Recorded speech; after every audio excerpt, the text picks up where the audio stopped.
how to launch your product on Kickstarter. You guys ask me all the time, Riley, what's the deal with Kickstarter? Should I crowdfund my product and launch it? Well, today we got Vance Lee of Playground Theory. Here's their website. We had his business partner, Johnny. He's right here talking on the screen on last year. And now Vance is on with a new updated masterclass, how to launch your product via Kickstarter, how to pre-sell your product idea before you even need to go to the manufacturer to spend thousands and thousands of dollars to have it made. So personally, I am very, very curious about the crowdfunding model. I have been for many years.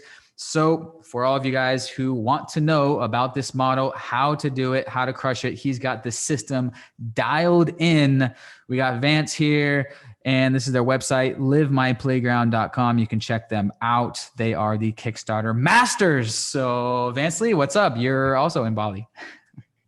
Yeah, we're both in Bali right now, hanging out maybe a couple kilometers from each other. So yeah, it's nice to be here. We were gonna do this in the same room, but logistics, whatever, renting a room, we're just like, all right, whatever. He's in the co-working space. I'm in my villa right now. We're within a couple kilometers of each other. We were hanging out, masterminding for this video. But yeah, you have a whole presentation, so go ahead and start your screen sharing, and I'll let you get into your masterclass to school everybody. Let's do it, man. Cool. I see your screen now, the launch strategy that, sorry, stealing your title, but yeah, I see your screen now. So yeah, you're good to go. Yeah. So essentially today we'll be talking about crowdfunding, which is something that I'm super passionate about over the past 5 years. And it's just been a really crazy way that I've used to launch my own products. And, I've talked about this before, but launching my own products, launching products for other people that are they're launching brands or building brands, or even supplementing, adding products to the brand. So this is a really cool strategy. We'll talk about how to execute this and hopefully give your audience an insight on how this might be applicable to their situation. And yeah, let's get started. So cool. So the current reality in the e-com world is right now, there's a lot of competition. Launches are not necessarily that easy. So 5 years ago when I was launching, it was still pretty difficult at some points. 10 years ago, people were having different challenges. So it's, every time people are saying it's increasingly becoming more difficult, more costly, more competition, I think that's always going to happen. So really what we're trying to do is we're trying to look at what else can we do that's a little bit different than the traditional launch strategies that we can use to execute a launch that might have long-term benefits. So that's what we're really trying to do here today. So our goals are simple. 2 goals. Number one is we're going to understand why Kickstarter, also known as crowdfunding, is the only way to launch your product and build your brand without upfront risk. So that's a big one for a lot of e-commerce sellers, especially if you're new. This is a really good opportunity to kind of explore what that looks like to be able to do it that way. The second one is we want to talk about our launch accelerator blueprint. We call it Lab. And this is their system that we use for launches, and how it's the only strategy that allows you to prepare for a successful launch while building your community. So super important to start building an audience, building your list, and building people that support your brand. That is really what we're going to focus on. So those are the 2 goals for today. How's that sound, man? Awesome. Sounds fucking great. Let's get into it. Cool.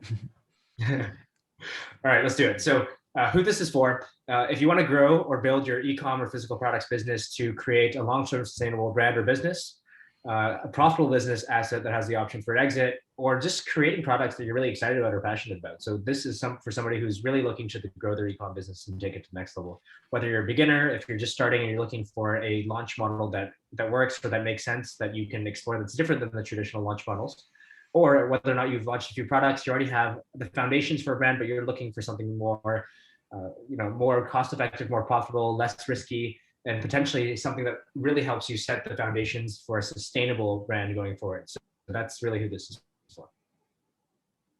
Awesome.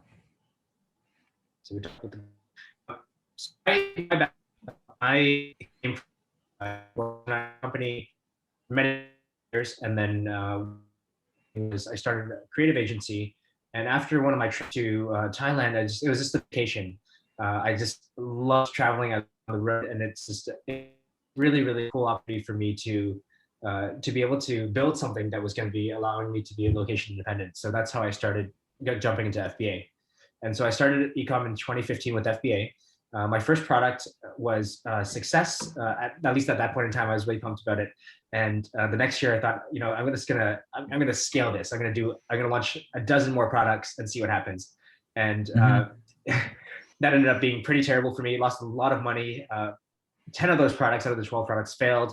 And but what eventually ended up happening was it led me to crowdfunding, which became this primary model that I started using to launch my product. So it led to launching 2 products in crowdfunding that were top 1% of crowdfunding projects of all time, and started building my coffee brand that way. And that led me to building lots of campaigns with people that were looking for help. So we've raised about 7 million when it came to launch it. So. Awesome. Go ahead and turn off your video camera. There was a slight bit of lag. We'll see if that helps. How do I do that? Stop video. At the bottom, it should stop video. Yep. Okay. Cool. Proceed. Cool. So who does this work for?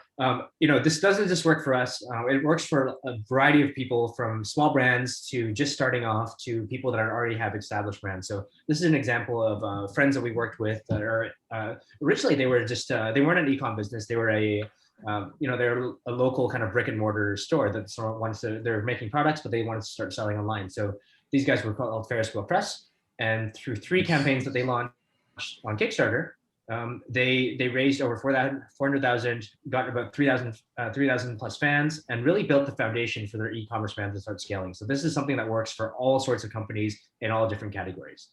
Riley, you can still hear me, no problem? Yep, all good. Okay, cool. So here's how today is going to go down to give you the most value. What you can expect. The theme is how we're going to create a profitable launch, eliminate risk, and then also build a sustainable brand. So that's going to be out through the entire presentation for you to kind of get that vibe and understand it. So the first part is understanding how Kickstarter works and why this is really going to be the model that you want to explore and at least consider to see how this can help your brand. And the second part is us going through the 5-step process of the 6-figure launch blueprint. So first, understanding Kickstarter. Second, diving into our process and how we do it so that you can take this away and explore how this can work for you. Bonus, if you stay until the end, we'll do some Q&As for the common questions, and then we'll also be able to offer you some bonuses for Riley's audience for you watching today. Cool. Awesome. And my assumptions about you. You're interested in building a sustainable business, whether it's lifestyle or exit. You want to create something that matters. You understand the importance of brand and cash flow. And what I found works really well for this, this training and this masterclass is to think, when you're looking at this material or what I'm presenting, to think about how this might be applied to currently what you're working on. So if you have that mindset, I think you'll get the most value from this. So let's jump right into it. So part 1, why you want to pay attention to Kickstarter. Kickstarter and crowdfunding, what is it? So essentially, crowdfunding is this little known e-commerce model that's, a lot of people know about it, but it's not popular. It's not as popular, say, as Amazon or launching a store on Shopify. But essentially what happens in this model is customers will essentially pre-order a product with the expectation of getting it sometime later on when it launches. So this is really used at the beginning part. We treat this as a launch strategy rather than the entire thing. So this is essentially something that we can do before launching on Amazon, before launching on Shopify or other channels that you want to sell on. So this is the first part of jumping into e-commerce, and it's a good way to raise funds. This is an example of the one that I mentioned earlier from one of our clients, Ferris Wheel Press. They launched a fountain ink, just the ink itself, and raised 165,000. So lots of very, very applicable to many types of companies. There's 2 main platforms for crowdfunding. So Kickstarter is a type of crowdfunding. So the 2 main platforms are Kickstarter and Indiegogo, and these are both very, very strong platforms in terms of audiences, regular organic traffic, and people browsing the sites to look for products. So both of those are really reputable platforms, and those are the main ones that we work with. But we talk about, we'll say Kickstarter from now on because that's really the one that we focus on launching first. So what's special about this platform?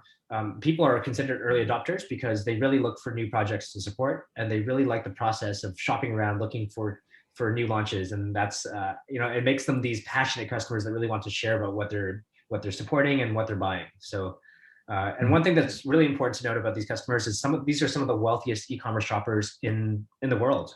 Instead of looking for deals or the best prices, often these people are paying $50, $100, sometimes even a couple $100 for products that may or may not even come to market.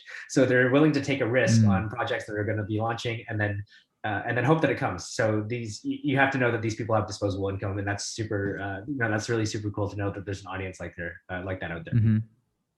So why is this model so favorable for sellers? So first we'll walk through how Kickstarter works, and then from there we can explain why this is beneficial. So Kickstarter is essentially flipping the e-commerce model upside down. So what we do is we launch a limited time campaign. So like I said, this is not permanent. It's not staying there forever. You launch a campaign for up to 60 days. Backers, if they, the customers, if they like your product, they will pre-order it. And after the campaign closes, let's say it's 40 days or 60 days, within 50 days, you get paid from Kickstarter. After you get your money, you place your manufacturing order. So this happens after you get your money and know how many orders you have. And then from there, you fulfill your orders to your customers. And then you can launch on your preferred platform, whether it's Amazon, Shopify, or if you have wholesale or like retail channels, you can launch there as well. So that's really how it works. And you can see why this model becomes really favorable in terms of less risk, increased cash flow, and all these other things that we'll mention right now. So what do you need to launch? You will need a prototype. So something that's visually showing your product, and the campaign page, which is essentially all the stuff you'll need to launch on Amazon or Shopify, essentially photos, copy, video, all the stuff that you want to present your product. And what do you not need? You don't need inventory. So prototype, I heard that on Kickstarter, you need an actual physical prototype, but Indiegogo, you can have renderings, or is that still true? Yeah, that's true. Kickstarter is a little bit more stringent on approval. So they want to have a physical prototype. And that's how they make approvals based on. So they want to see a photo of the work, like a prototype working. Indiegogo much more relaxed with the approval process. Okay, got it. So based on the model, we can start to understand why this is a better launch strategy. So these are the 5 reasons. These are the 5 main reasons. There's a few other reasons that people like, but these are the top 5 that we'll just pick to call out. Profitable launches, minimizing risk and getting positive cash flow, building a long-term sustainable brand by developing your audience, gaining public social proof, and getting PR, buzz, and credibility. So this is an example of one of the products that we launched first, and this is our cold brew coffee maker. This one did surprisingly well, and eventually scaled into the rest of our coffee brand. And I'll show you one of our other most recent projects later on. So let's jump into each of these individually. Awesome. So profitable launches. Current Amazon launch strategies require a significant upfront investment in terms of the regular launch stuff, but also the biggest chunk is the investment in inventory. So if you're not sure that a product's going to perform well, this becomes a little bit risky for some people, right? So if you don't have a lot of cash flow, or maybe you're kind of trying to be conservative with the amount of risk that you have when it comes to launching a new product, this is a big challenge. So when you launch, and I'm nothing against Amazon because I have products on Amazon, I sell on Amazon, and I still launch on Amazon. But launches are, sometimes they're not successful, and in that situation, you're stuck with either inventory or, it's just a challenging situation if you're launching a product that doesn't perform. Successful Kickstarter campaigns are the opposite. You invest in the standard stuff that you would use to launch a Kickstarter on Amazon, but what happens is you don't have to purchase the inventory up front, which means that you are able to have successful launches that are profitable right off the bat. So that's number 1. Number 2, minimizing risk and positive cash flow. So alongside being able to flip the profitability, what we're able to look at for launching with crowdfunding is we get the opportunity to get positive cash flow. So anyone in e-commerce or anyone that's building an e-commerce knows how important cash flow is. Getting the cash in advance actually makes a big difference than to hopefully make it back several months later or 6 months later, and then reinvest that into the business. That gives you more control over your cash. You have the cash on hand, so you can make decisions about how much to invest. And that's pretty self-explanatory. Yep, makes sense. And so, side by side, these two are often seen. Profitability and cash flow are different things, but this is one of the main reasons why a lot of people love choosing crowdfunding or Kickstarter as a model for launch, and then moving to a platform like Amazon after. Yep. So the next piece is long-term sustainable brand. So I hear from a lot of sellers, it's super difficult to build a sustainable or long-term brand on Amazon alone, because one of the biggest things is that your customers, your buyers are not your customers, they're Amazon's customers. So this becomes a challenge because you don't have an easy way to access them. You can't really communicate with them directly in a way that's now becoming harder and harder, and TOS compliant. It's, they're becoming more strict. We want to start building, for a brand to exist and for us to have a sustainable business, we want to be able to have access to our customers. So through crowdfunding, what we're able to do is we're able to do this through building our fans. We have immediate access to them, and when we're launching future products, for example, we're able to essentially present these to our existing customers and say, hey, we're launching a new product in the coffee category, and this is exactly what happened here. Our first campaign was the Arctic one, which is the cold brew maker, and then our most recent one that launched a little while back, a year and a bit ago, was our coffee enhancing glasses. And so what we realized was we just blasted our initial list, and we had about a 5% conversion rate of people that were tracked from our first campaign contributing to our second campaign. So that was $40,000, and just from people on our original list. So that's really cool to be able to have fans and people that care about what you're doing, because not only can you communicate with them regularly, but they care about what you're doing, so they want to support your new launches, your new products, and your niche. So that's super cool. That's your customer. Yep. Exactly. Amazon, for people that might not know, you don't get the email address from Amazon customers. So yeah, you have your own email list that you own. Exactly. Yeah. And that makes a huge difference in the long-term value of your business, and also being able to access them for launch and just build your community and social media, all those types of things. And the next one, this is the same campaign, Arctic, public social proof. So once you run your campaign, your campaign page, once it's over, it doesn't disappear. It stays there forever. So usually for us, anytime we search the product name or the brand name, this usually becomes one of the top 3 search results within Google. So Kickstarter is highly ranked for SEO. And this is great for people to see your results publicly, so that they say, hey, wow, this is a credible brand if they're researching you or looking into the product. Yep. And the last one, which is really cool, is having PR buzz and credibility. So it doesn't matter if you're selling millions on Amazon. Often people don't really care to write about your products. But if you have a really cool campaign and you end up putting this up and people love it, a lot of people will pick it up. And this is exactly what happened with our first Arctic campaign, where people just really liked the idea. It got on some really interesting websites. Some of them it's not listed here, but there's a Japanese website that picked it up. So it just ends up being really a nice way for you to start getting credibility for your brand, so you can start building your brand outside of Amazon or outside of your own website. Yep. That's the holy grail. Have a balance of, your own website sales plus other platforms like Amazon. That's it. So that's the top 5. So this is why Awesome. Kickstarter, this is how Kickstarter works, and why Kickstarter is something that you should consider paying attention to. So you got any questions so far, Riley? How does that sound? No, get it. Yep. This method totally makes sense. Ready to get into the nuts and bolts. Cool. Let's do it. So part 2, strategy. So I'm going to talk a little bit faster just so we can move through this. But yeah, for me, what led me to Kickstarter was actually what I mentioned earlier. We launched the product on Amazon. It did really well, me and my partner. And in the next year, we wanted to launch 12 products, but we were not able to produce consistent results. Lots of competition. The biggest thing for us was not really being able to establish reliable launch strategy that allowed us to be cash flow positive. So we kept running out of inventory. We kept ordering too little, and then running out, and the ranking would go down. Like all these problems associated with not having a lot of cash flow. But the biggest problem was not building a brand. So even though we were launching products in the same category, customers didn't know it was by us, and it didn't matter that we had another successful product. On the front page or the search page of Amazon, it just all looks the same. So it's not conducive for us building a brand. So that's really kind of what led us to lots of failures in the next year. So we lost a lot of money launching 10 products, and there's a huge learning curve. But fortunately, that led us to discovering Kickstarter, and eventually launching 2 of my products on there in the coffee niche that were really, really successful, over 1.2 million raised, and became the number 1 fund in their categories. And so this is the process that we'll be sharing with you today.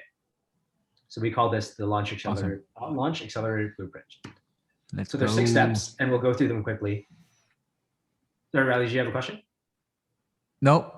Ready to blast off. Ready. Let's do it. So the first one is determine your USP. So what we're doing here is we're trying to find out why our product stands out. So the most common question that I get from people is, does it need to be a completely brand new product that doesn't exist before? And the simple answer is it doesn't.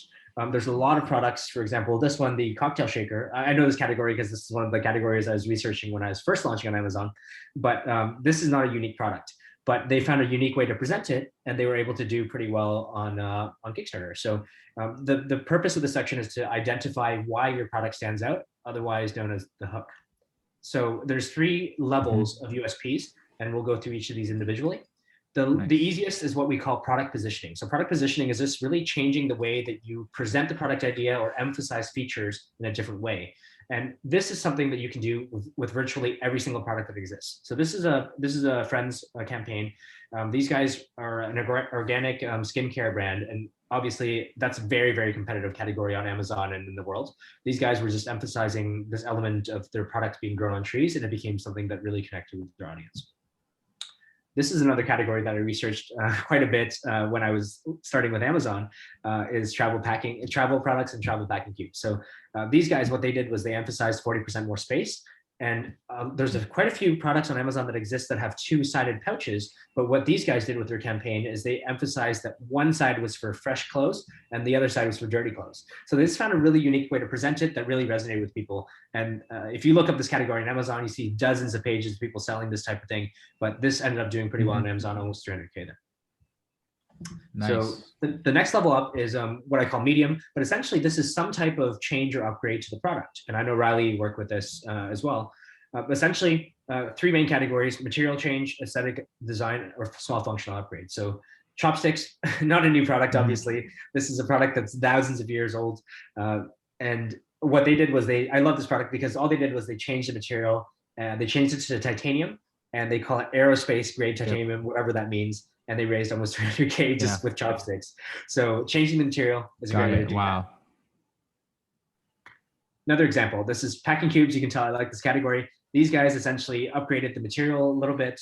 They did a functional upgrade by bundling. So they essentially took a bunch of different styles of packing cubes, put them all together and said there's a 7-piece smart packing cube set, and small functional upgrade to, like I said, with the materials, and it looks a little bit nicer.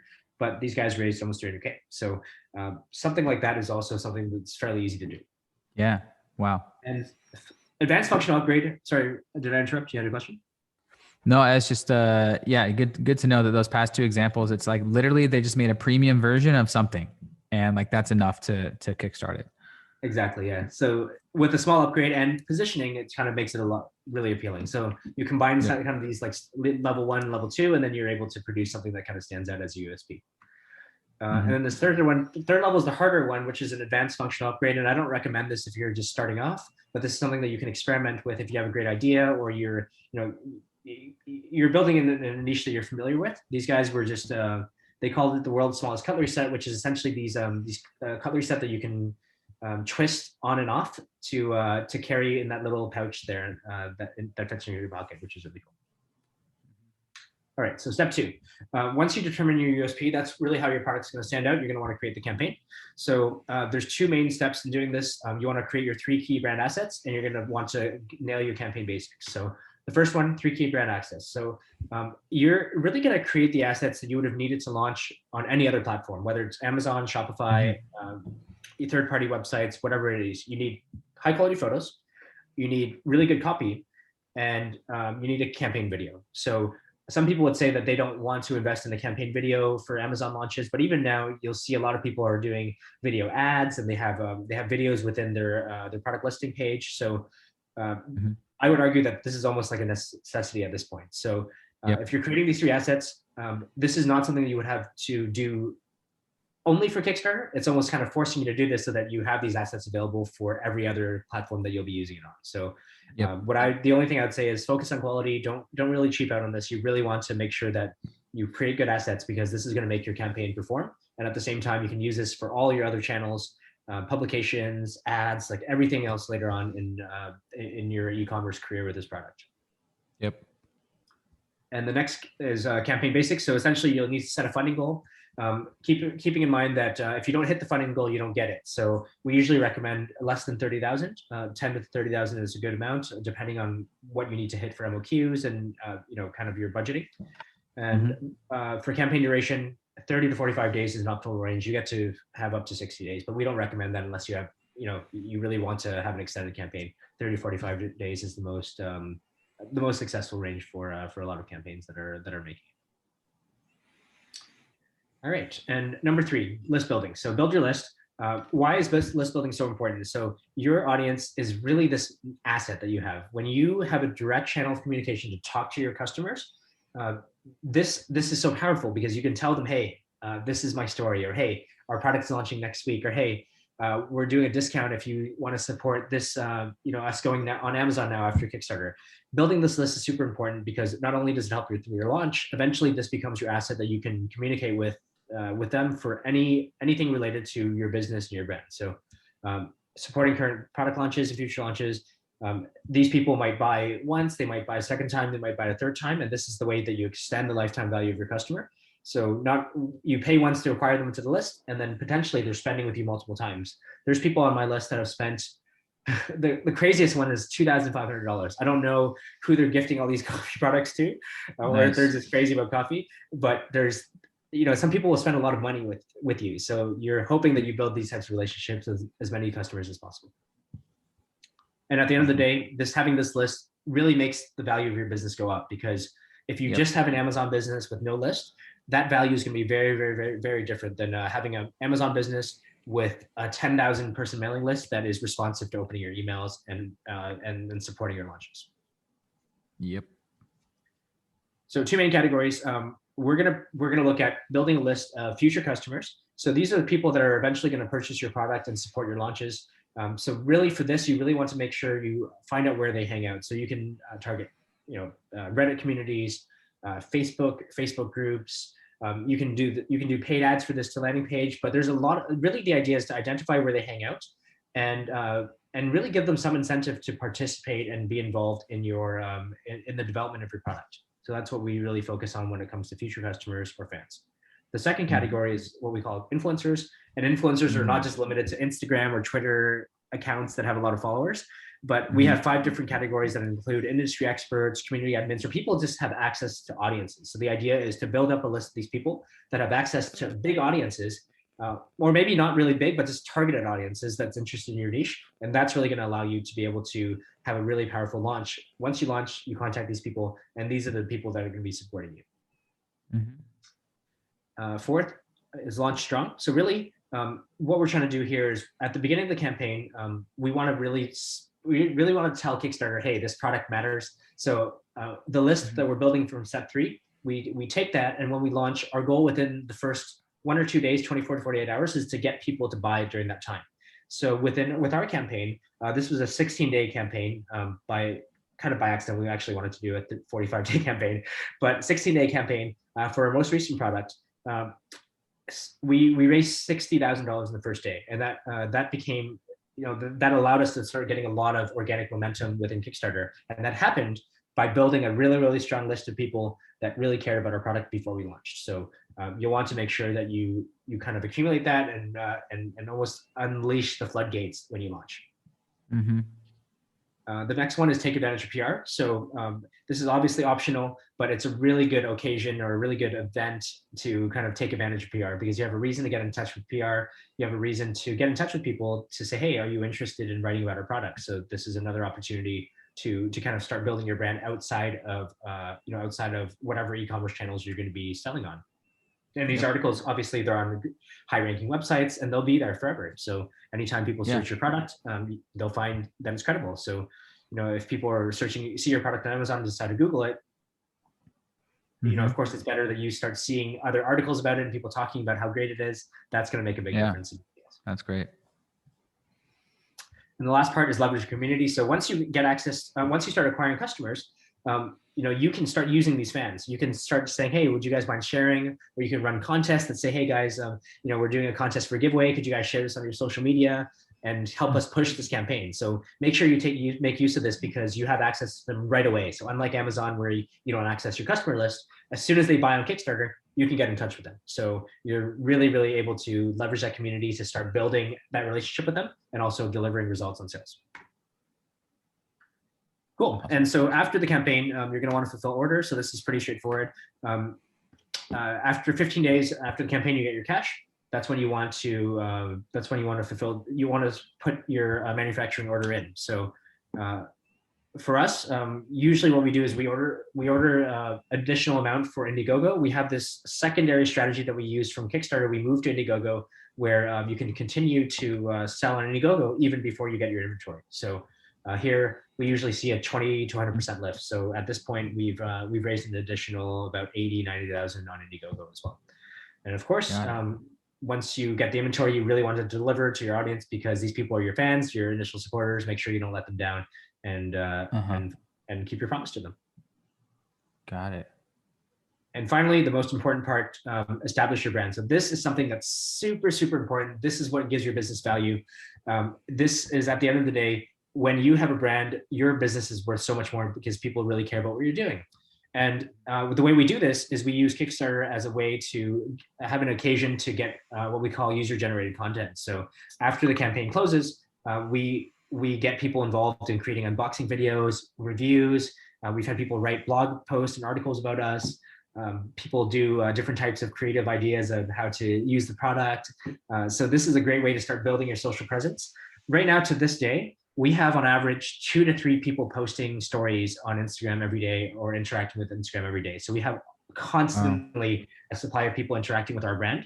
And of course, you're going to need to invest time into this, but this is really how you get people interested in purchasing your product. And once you develop this channel and develop your brand, you're going to get a lot of organic sales that don't require running ads. So this is really the key part. So after you run your campaign, make sure that you take advantage of this to be able to make make that worthwhile and establish your brand. Mm-hmm. Cool. So let's talk about some case studies and see how this has been applied in the past. So Peak Design is one of the pinnacle stories of success on Kickstarter. These guys are in the camera accessories category. In the past, only dominated by massive players. So it was this one guy, actually. He launched this very first camera clip years ago, maybe like 8-9 years ago. He launched this. He raised 300K, and then what he did from there was he continued launching products that were relevant to his niche. So he launched, a strap. He launched another clip version, a sling. Later on, he started launching these other bigger campaigns like camera bags and travel totes and that type of thing. So the idea is what we call compound interest marketing. So essentially, you're building an audience and you're getting this audience to be interested in your current product. But at the same time, you know that if they're interested in camera accessories, they'll be interested in other camera accessories. So you're building an audience and you're building products that are going to be catered to this audience, but you're continuing to get it to be bigger and bigger every time. And so you see that as their company evolved, they launched more and more campaigns. They became 7-figure campaigns. They launched travel lines. They launched another version of their clip. And most recently, one of their campaigns was launching this tripod, and they raised 12 million on this tripod. So these guys are one of the craziest success stories. Obviously, the point is not to get to this level, but the point is to look at the mechanism they used to become this massive brand from just having one guy design a product in his basement. So essentially, where these guys are at now, they're selling on Amazon, they're selling on their own website, which has a crazy amount of traffic. I think it's at 500K visitors a month, and a lot of it is organic because they just get so much people writing about them. And they have a global distribution, like a retail distribution network. They sell in all the major camera retail stores across the world. So, and as of 2019, I heard a podcast from the founder, 65 to 70 million in revenue. So crazy, just coming from a guy in a basement who designed a product and started building a community. That's amazing. Another example, Better Back. So these guys didn't create as many products, but they are in the health and wellness category. They created 3 campaigns, raised close to $3 million, and had about almost 50,000 fans that they gained from this. But they launched 3 products kind of in a similar category. And eventually, these guys actually ended up on Shark Tank. So they're selling on Amazon, their own website. They started selling on TV. But they ended up on Shark Tank because they validated their model through crowdfunding. And they said, hey, we sold this much before we even launched. And then they got an investment in Shark Tank. I'm not sure if it went through afterwards, but they at least got they got the deal on the show, which is super cool. And I don't want you to think that all campaigns need to be like 6-7-figure campaigns for this to work. Treat It Tub is another example. These guys are in the health and beauty category, super competitive. They just did one campaign and they raised about 40K, which is a pretty good campaign. From that, they had 805 backers. But what ended up happening was these guys used that as a catapult to launch their brand on Amazon, third-party online retailers, and on their own website. So these guys were just 2 guys just kind of entering the super competitive niche. They found a way to launch a brand and build an initial audience that really cared what they were doing. And eventually, they grew to 20 team members. So I know these guys personally. The last time I spoke to them, they're doing 200K a month on Amazon, 200K a month off Amazon channels. So they've been able to, as a way of diversifying the brand, they were able to sell on Amazon successfully, but at the same time, really be able to push this, really be able to push their brand on other third-party retail sites and on their own Shopify store. Mm-hmm. So that's it. I mean, that's it for now. Nice. So I think that's a lot of information. Riley, Yeah. How do you feel about that so far? That was great. That was great. It's yeah, it's a very exciting business model. As fans and followers of me know, I've talked about it many times. I have product ideas all the time. Like my mom invented a product and launched it on Amazon. And I was like, why didn't we kickstart this? Also, my younger brother created a unique product. I was like, why didn't we kickstart this? And I have product ideas all the time. Just today, this morning, I was on Instagram. It's like, guys, I have a product idea. So yeah, very interesting. Some questions that I would be asking if I was listening. So for the launch, we're talking about how do we build this list? Are we running Facebook and Instagram ads? Is that the primary way, or? Yeah, Riley, are you cool if we share about the bonuses first, and then we can do the questions after? Yep, let's do it. Okay, cool. So yeah, you've made it this far. That means you're really interested in this topic, and we want to be able to give back to the audience and give you guys some type of resources if you're considering this. So our bonus number 1 is what we call our launch hacker resources. So what this is we put together a free guide that gives you a few videos for training. We have some swipe files and checklists in there. Then you're able to kind of get a head start on understanding what it looks like if you wanted to explore this. So this is we created this for Riley, your audience, and all the everyone watching today. So this is going to be at livemyplayground.com/FBA lifestyle. So that's you'll go there, just put in your email, and we'll send that to you. Sweet. And bonus number 2, we're actually we're launching a masterclass for this. There's only so much we can cover in 45 minutes, but what we really want to do is dive into detail with this masterclass to help you execute. If you need help bringing this to life, this is what we're trying to do with our kind of case study masterclass. And I'll tell you a little bit about this. So this starts with our free strategy session. If you're launching a product and you want to know if Kickstarter is the right fit for you, I'm offering a few free strategy sessions, and usually we charge for this to kind of consult on clients on, does this work? Is this product going to fit? So the only criteria is that you're launching a consumer product. So nothing industrial, nothing like apps or platforms, or no B2B stuff, consumer products. And yeah, we'll see if this is a fit. So if it's not a fit, I'll let you know. If it is, you'll have the opportunity to join our case study masterclass to be kind of the first to access our masterclass, because before we weren't really doing this as a masterclass. We were kind of only doing this for consulting and agency clients. And this is the first time we're opening it up. So with the masterclass, this is essentially based on our six-figure launch accelerator blueprint. And this is what we've established from launching our own products, launching successful products for our clients.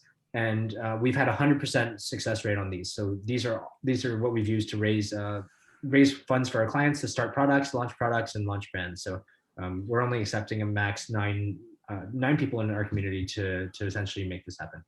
And we address, in the masterclass, we address 3 main problems: uncertain product, risky speculative launch results, and complicated uncertain launch process. So unsure product, which is some people are essentially like, is this a good idea? Will people pay for it? How is this going to stand out or be competitive when we launch it? We make sure that we do our best to go through our process to identify whether or not this product will perform and how much will it sell for, and what we can do to make sure that this is going to work. The second one that most people are concerned about is, will I lose money, or is this going to be successful when I launch? We go through that process as well to make sure that we can address that and make sure that you're going to be confident where you're able to launch. So through the program, essentially, we're going to make sure that you have product confidence. By the time you're ready to launch, it's not going to be a question of whether or not this product is good or not good. It's just a matter of executing. Funded by ready to buy customers. So our process goes through a lot of the list building and like community development stuff that we talked about, so that when you launch, you're not hoping that people buy. You're going to be having people buy in the first 24 to 48 hours. And the final one is using our blueprint so that you can overcome the uncertainty and be able to just jump right into it and start.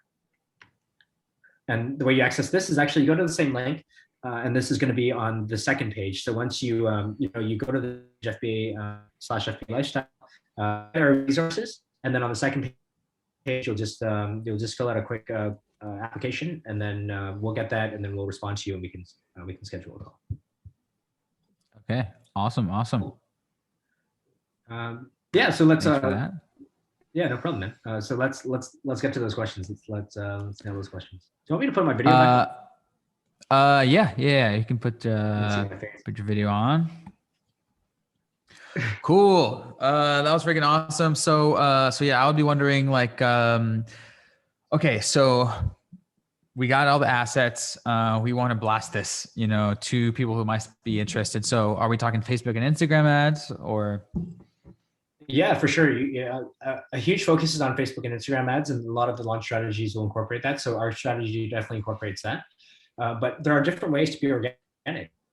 I mean, what happens if you're launching like a running shoe and you're a runner and you're part of this local running group, and then there's like a few thousand people there, and you're able to talk to the person that runs the group, and you can access them. What happens if you're part of a Facebook community and you're constantly posting there? So there's different ways to kind of access audiences, and the whole idea is how can you access audiences that are relevant to your product niche, product category that will be interested. So it's not about getting as many people as possible on the list. It's about getting as many people as possible that's actually interested in your niche. So finding different ways to do that, whatever you have access to, really helps a lot, because in a lot of situations, you can do stuff that doesn't cost money and it still works. Yeah, as well. kind of guerrilla marketing. Okay, Exactly. very interesting. That makes tons of sense. Okay, I didn't quite think of that. Okay, yeah, just creative. There's Facebook groups and creative marketing to get your a campaign product in front of people who might be interested. Um, okay, so yeah, actually, my business partner was talking about, okay, we could do this Kickstarter for a product idea he had just with our two personal Facebooks. He's like, we could do a big over 10K launch just posting on our personal Facebooks and each reaching out to like 20 friends, entrepreneur friends, and having them post. And I was like, okay, but do people do that? And I was like, okay, maybe I got to ask Vance about that. So like, do people do that, or is it like 50-50, like paid ads versus like your network and creative strategies, or? That depends. I mean, it depends on your situation. I hate to give that answer, but I mean, if you have funding and you want to be able to spend money on ads and try the landing page stuff, that could work for you. If you have more time and you have more relationships, or you're able to leverage that, then you can spend more time focused on that, and that could make a big difference as well. So just look at your individual situation is going to be unique, and just think about how you can work with what you have. Launch product. I don't have this much money. Well, yeah. Think about how you can be creative. Like, your situation is the way it is, and what about your situation could allow you better way to look at it than to look at limiting, see it as a limiting belief and say, I can't do this because of this limitation. Yep. So let's talk about budget. So obviously you're going to need some money. So we have the making of the prototype. So that's got to be done. And then we have, the getting the assets. So the photo shoot and video shoot, and those could be done by the same, person or studio, whatever. I'm guessing I would say, for Amazon product, I would say at least a couple grand spent on photo and video shoot. For that. And then I would say, for assuming you're going to like at least test out the landing Facebook and Instagram ads to landing page, $50 a day, like for a month. So, like 1,500, like at least in like ad spend. Would you say like that's a typical, like just for someone to expect? Yeah. So, I mean, you capture the category. So pretty much what it takes to develop the product. So regardless of if you launch on Kickstarter or not, you're going to want to develop your product. The second part is the assets and like the creative assets. So photo, video, copy. If you're not good at writing copy, just don't, invest in that. So those are the two assets that you'll need regardless of whether or not you launch on Kickstarter, Amazon, Shopify, wherever. The last component is the ads. So, we generally recommend that you spend what you're comfortable with when it comes to ads, and you can get when you start testing, you'll get an idea of what it costs to acquire a lead, for example, and that will tell you, if it's costing you $10 to acquire a lead, that's a sign that it's maybe not working this way. You want to try other different methods. But if it's costing you, if you're getting leads for like $1 or $1.50, then maybe you can, with $1,000 budget, you can get quite a few leads, right? So whatever you're comfortable with at that stage, just invest that. So I think $1,000 is a good starting point if that's something that works for you. But we find that some people, if they're getting good results, they say, okay, cool, let's invest a little bit more, because investing in this is going to allow us to have a bigger launch list, and that's going to potentially allow us to have better results when we have our launch days. Got it. Cool. And so if someone has a product and the good idea, thing about running ads during the go ahead with ads. I'll go for it.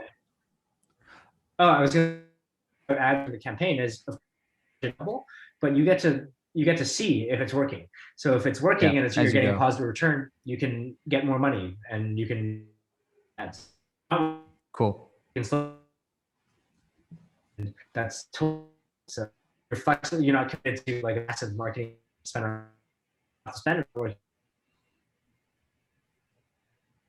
Yep, makes sense. Same with Amazon ads and any ads. Really start with the budget. I would say start with $1,000 ad budget and then scale up if it makes sense, and scale down if it doesn't make sense. See if you can turn off your video camera. It was lagging a bit again. Okay, let's try.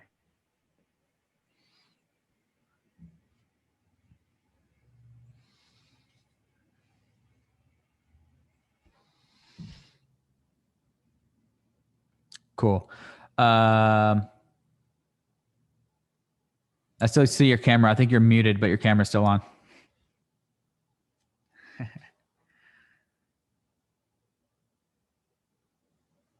Oh, yeah. Okay. I think my connection is a lot better now. Okay, cool. So regarding making the prototype, so like someone will come to me, they have a product idea. Like, what's the best way to make a prototype? Like, do you like, you make it yourself, or you go to the supplier and you say, hey, just make me one, and you send them the designs? Like, is that even possible? Or yeah, so that's going to be very, very dependent on your niche. Certain niches are easier than others. For example, I've worked with glass for my products, and glass, the molds are anywhere between like $50 to a couple $100. So you can get something made pretty quickly, and the process is very fast. But if it's something like injection molded plastic, you might be, it might be like a couple grand for initial prototype. So generally, the idea is, if you have a concept, you find a designer or somebody who can do the initial design process for the product for you, and then once that's able to be turned into a 3D format that can be used by a supplier to actually make the prototype, then you start looking for suppliers that can potentially produce that product. Got it. And then there's also like the people use like 3D printing just to make something like, maybe it's not even functional. It's just like looks real. Yes. Just to use for the video. Yeah. So functional prototypes, you'll go to the supplier, but that's a great point. You can totally go through and just make a 3D print prototypes. 3D printers are extremely sophisticated now, so you're able to do a lot of cool stuff with those. And a lot of people go that route as well. So kind of like, kind of fake it. Like just for the video, because basically all you need is the video, because people aren't going to feel it before they buy it. So you need something real enough basically for the video and to prove to Kickstarter that it's physical, because that's their rules. That's right. Yeah. But flipping over to Indiegogo, you can use just 3D renders, correct? Yes, you can use renders. I don't know if the policies have changed recently, but last time I checked, it's still very they're still fairly lax on like conceptual ideas, and like as long as you're pitching the idea and you're presenting like what it could look like, this is still okay on Indiegogo. So that's one of the main differences between getting approved on Kickstarter and getting approved on Indiegogo. Okay, so in that case, I would be thinking, all right, I got an example, or I got an idea for a product, but to make even a prototype, to pay the CAD designer to make the 3D design, that's going to be a couple grand. To start talking to a manufacturer, in China, that's going to be several months, and then to actually create the molds is going to be $5,000 to $10,000 just to create one prototype. Then I'm thinking, okay, let's just launch on Indiegogo. And if that's successful, we can make one and then launch on Kickstarter. Do people do that? I have seen that before, but that's very rare, because Kickstarter generally doesn't approve projects that are launched on Indiegogo first. So they're kind of anal, and they want to be the first one to have the project launch. Whereas Indiegogo actually allows projects that are launched on Kickstarter, which is the strategy that we use, launching on Kickstarter first and then moving it over to Indiegogo to continue pre-order sales. So I have seen companies do launches that have slipped through, I think. But it's generally they want to be the first to have the product featured. Okay, got it. But yeah, just thinking through that, like for some people, like they're just not going to have the 5 to 10K to make the prototype. So Indiegogo would be the only option, just to go with the high quality renders. Yeah. So in that case, they would just launch on Indiegogo. For sure, yeah. Nice. Okay. Very interesting. Very interesting. Very interesting. Yeah. Okay. Those are my main questions right there with the starting budget and for, let's say, okay, I have the prototype made. Well, let's say I just have 3D renderings made. Do you guys work with specific agencies, like product manufacturing agencies or whatever, where they take your idea and go talk to different suppliers and deal with them to help make it into reality? Yeah, so there's companies like this that exist. We haven't used them personally, but I think, again, it's going to be fairly niche dependent. So if you're working with something like a complex electronic, I mean, that's something that I definitely wouldn't recommend for like a first product if you don't have that type of experience. But if you're working with something like that, that's going to require a lot more engineering, R&D behind the scenes. And then you might want the expertise of somebody who, like an agency that has worked with that, so that they can help source and maybe even help you in the early stages of helping develop the prototype. But for simpler products, something like glass, we just needed a 3D rendering. And then I can get in touch. I have the design file. I can get in touch with my supplier. I can get in touch with 5 or 10 suppliers to get some quotes and send them this 3D file and say, hey, how much would it cost to produce this? And that can be done in a week, pretty much. So it really depends on your niche. And, like things in like textiles and like those things might be a little bit easier as well. So it's just, yeah, depending on your category, there's definitely people or agencies in this realm that will provide services for you like that. Yep. Okay, cool. And obviously, I'm sure you guys have a lot more questions. If you want to learn more, link in the description. Get in touch with Vance and the team. They have a whole masterclass if you guys want to learn more. But that was dope. I'm really excited about potentially launching my own Kickstarter project, hopefully in the near future. So, and I know we talked to Tropical Nomad about some ideas that I had. So yeah, very exciting. Yeah, man, keep me posted. I'm excited. Yeah, I always like to see some cool ideas, and yeah, let me know if there's anything I can do to help. Awesome. Well, check them out. Link in the description, guys. Hit them up. And Vance, I will see you around Canggu. Nice, man. Nice hanging out. This was dope. Yeah, this was good.